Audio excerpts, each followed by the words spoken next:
We're finally here! I have reviewed all the Harry Potter films, I reviewed Cursed Child, I talked about all the trailers for this movie, and now it has finally arrived. So now without any further ado, let's talk about it! Bum bum ba-dum bum bum da da da da da da da.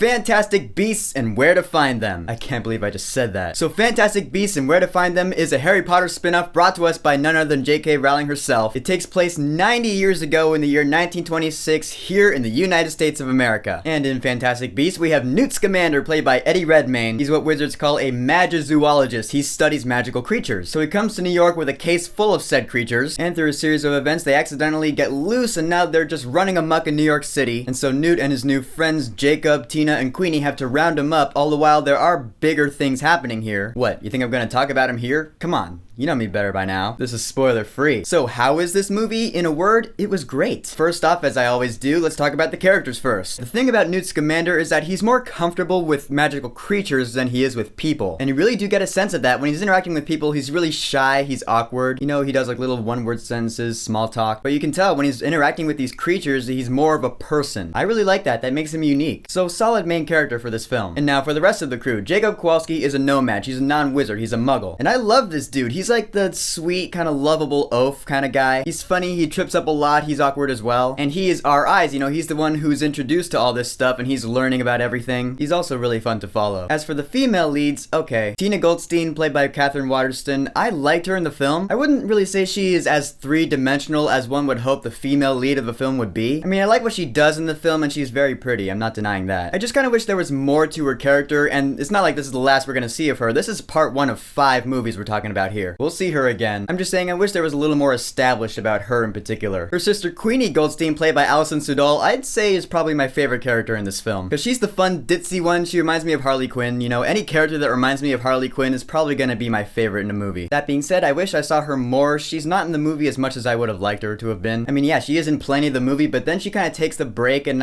there was a point where I was like, where'd Queenie go? I want to see her again. As for the villains in this film, we got a couple of really good standouts. First of all, Colin Farrell as Percival Graves. This dude really means business. I actually thought he was great in this movie. You can tell he's really not messing around. He's the kind of guy who just does not take no for an answer. And you can tell there's something really off about him. He's got another agenda going on besides, yeah, he's the guy who's tasked with going after Newt. But again, I'm not gonna spoil what that is here. Trust me though, when it is revealed, it's awesome. And Ezra Miller. Okay, Ezra Miller, we know he's gonna be the Flash. We know he's gonna be like a shit talker, fun kind of guy, but in this movie, he is not that at all. I would talk more about it, but that is actually entering spoiler territory, so all I'm gonna say about him here is that watch out for this guy, that's all. I gotta say though, he's getting his name out there. I've been seeing Ezra Miller a lot recently. He's really good actor. Props to him in this movie. Okay, now for the story. Alright, we're going along catching these beasts. It's really fun, it's really exciting. There are some really cool sequences. But while it was happening, I was like, okay, this isn't really like blowing my mind. I mean, Let's get this out of the way. When I was watching this film, I was giddy like a child. I was emotional because, oh my god, we're back in the Harry Potter wizarding world. But after thinking about it for a while and sleeping on it, I realized the transition between the basic we gotta catch these beasts story and the bigger story going on with all the dark stuff is, I think, gonna be the thing that divides the fans here. Because the transition between these two stories, there's no other way to say this really, it's poorly executed. I know that is not what Potterheads want to hear. Believe me, I am with you on that. And that is why I am here saying I liked how it was done, but other people will definitely say I don't like how it was done. Because right when the movie ended, I was giddy. I was like, yeah, best movie ever. And then my friend just started breaking down everything he didn't like about the movie. So I think this movie's going to be very divisive among Harry Potter fans, not unlike Cursed Child. But hey, as for me, I love Cursed Child, and hey, I love Fantastic Beasts and Where to Find Them. I thought it was awesome. I will say though that I don't feel like we're quite at the meat of the story yet, which makes sense because, again, this is only part 1 of 5. I'm gonna call it right now and say that this is not gonna be the best of all the films. I like the world it's set up. I like the American wizard culture that we got to see, and I love the creatures. Holy crap, I didn't even talk about those guys yet. Oh my god, these are visual spectacles. I wouldn't say they're as visually impressive as like Doctor Strange, but then again, no movie really is. But some of these creatures, oh my god, just at the sight of them, I was sitting in my seat going,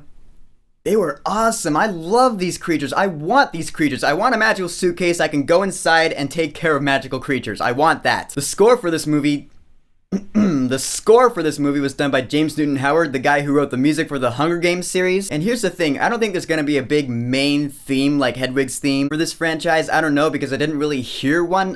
there was some good music in here definitely, to be sure, including one of the saddest pieces of music I think I've ever heard in my life. There's a track on the soundtrack called A Close Friend. Just listening to that, I almost teared up. And that was before I saw the movie. Needless to say, it's good stuff. So in a nutshell, I will break down Fantastic Beasts like this. If you're a fan of the history of the Wizarding World lore that J.K. Rowling has created, then you're gonna love this movie. If you're not like a hardcore Potterhead, then you might not like this movie. Because I feel like this movie is more aimed towards Harry Potter fans. But hey, since I'm a huge Harry Potter fan, I'm a hardcore Potterhead, and this is my channel, I'm allowed to love the shit out of this movie. And guess what? I love the shit out of this movie. So, final verdict for Fantastic Beasts and Where to Find Them, I will say, go see this movie while it's in theaters. This is definitely a welcome return to J.K. Rowling's Wizarding World. So, Fantastic Beasts and Where to Find Them. Have you seen it? What did you think about it? Whatever you think, go ahead and leave a comment. And don't forget to subscribe.